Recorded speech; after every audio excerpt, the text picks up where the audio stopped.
Salut à vous, futurs gardiens, gardiennes des arbres. Moi, c'est Camille. Et moi, c'est Nicolas. Et nous sommes heureux de vous retrouver pour cette 4e séance du kit pédagogique L'arbre à l'école avec un invité spécial, Benjamin Dutreux. C'est Benj, je suis skipper du bateau Q Environnement et ambassadeur de la Water Family. Aujourd'hui, pour cette séance 4, on va parler de comment vivent les arbres. À votre avis, comment vivent les arbres? Comment vivent les arbres? Avec la terre, l'eau, la nature, quoi. D'eau, de soleil. Ils nous font respirer et eux, ils parlent entre eux avec les racines, voilà. Parce que les champignons donnent de l'eau aux arbres, de l'eau, du soleil. Avec de l'eau, du sucre, des racines,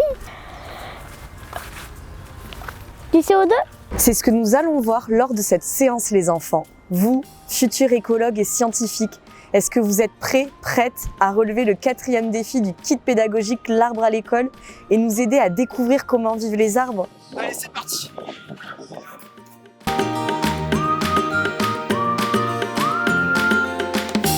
Pour comprendre comment vivent les arbres, posez-vous la question, vous avez besoin de quoi pour vivre tous les jours? Nous, ce qui est sûr, c'est que l'on a besoin de manger. Eh bien, sachez que les arbres, eux, sont capables de fabriquer leur propre nourriture. Ah bon? Mais comment peuvent-ils fabriquer leur propre nourriture? Grâce à la photosynthèse. Pour cela, ils ont besoin de 3 ingrédients. Du dioxyde de carbone, de l'eau composée de sels minéraux et enfin du soleil. L'eau composée de sels minéraux est absorbée par les racines et transportée jusqu'aux feuilles. Pendant que cette eau monte, la feuille capte du CO2 grâce à des petits trous que l'on appelle des stomates. Une fois tous ces ingrédients réunis, la feuille va transformer cela en sucre grâce à l'énergie du soleil. C'est ce sucre qui va nourrir l'arbre du sommet jusqu'aux racines. En plus, cette réaction est magique. Elle libère 2 choses dans l'air, de l'oxygène qui nous sert à respirer et de l'eau. La transpiration des arbres est l'une des eaux les plus pures que l'on peut trouver dans la nature. D'ailleurs, ça m'a toujours impressionné que les arbres puissent faire monter de l'eau jusque dans leurs feuilles aussi hautes. Tu sais comment ils font? C'est ce que l'on appelle la capillarité. L'eau est aspirée par des tuyaux microscopiques présents dans le tronc et les tiges. Une fois dans la feuille, sous l'effet de la chaleur, cette eau s'évapore. Le vide qu'elle crée est remplacé par l'eau des capillaires voisins, et ainsi de suite. Et ça, des feuilles jusqu'aux racines. C'est comme cela qu'un arbre peut remonter de l'eau jusqu'à 30 mètres de hauteur avec une vitesse de pratiquement 7 mètres par heure. Et jusqu'à 500 litres d'eau par jour. Aujourd'hui, nous allons faire une expérience pour comprendre le principe de capillarité. Vous êtes prêts? On y va? Pour cet atelier, il faudra un filtre à café, une paire de ciseaux, un verre d'eau et un crayon à papier. Petit feutre. Dessine les racines de l'arbre. Colorie les couleurs de ton choix.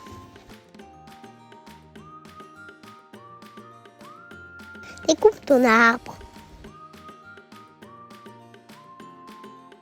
Plonge les racines dans un verre d'eau. Regarde.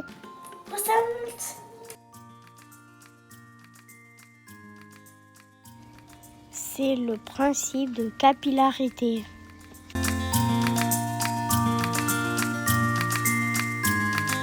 Il est important de se rappeler que les arbres sont apparus sur Terre il y a 400 millions d'années, alors que nous, les humains, nous sommes apparus il y a 300 000 ans. Les arbres sont donc sur Terre depuis bien plus longtemps que nous. Ils ont même connu l'époque des dinosaures. C'est donc une source d'inspiration pour trouver des solutions fondées sur la nature.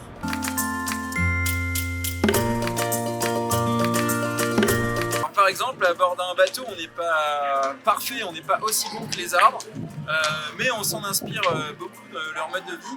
Par exemple, 0 déchet. En effet, on essaye d'avoir le moins de déchets possible à bord de notre bateau et faire en sorte que ceux-ci soient recyclables si c'est possible. Ensuite, on a le côté ressources locales. Une fois qu'on est tout seul sur le bateau et qu'on est en pleine mer, on n'a pas le choix que d'utiliser l'eau qu'on produit et d'utiliser les ressources qu'on a à bord. Et du coup, on va avoir conscience des ressources qu'on utilise. et bien sûr la sobriété, parce que on n'est pas branché à un câble électrique et on n'a pas de l'énergie partout, on est obligé de la produire et de savoir où on en est, donc on est obligé de consommer les choses de manière responsable, que ce soit en électricité, que ce soit en eau, que ce soit en nourriture. Voilà, on essaye de prendre soin de nos réserves à bord de ce bateau. Et pour l'activité 5, vous allez réfléchir tous ensemble aux éco-gestes que vous pouvez faire au sein de votre école, utiliser au sein de votre école en vous inspirant du mode de vie des arbres. Et ça vous permettra de créer votre charte éco-citoyenne. Une charte éco-citoyenne est un ensemble d'actions à mettre en place au sein de votre établissement pour préserver l'eau, notre santé et l'ensemble du vivant. Réalisez une séance et envoyez-nous la photo de votre création par mail à kitpeda@waterfamily.org avant le 25 novembre et recevez un bébé arbre pour chaque élève de votre classe. Vous pourrez ainsi les planter pour les fêtes de fin d'année. À bientôt!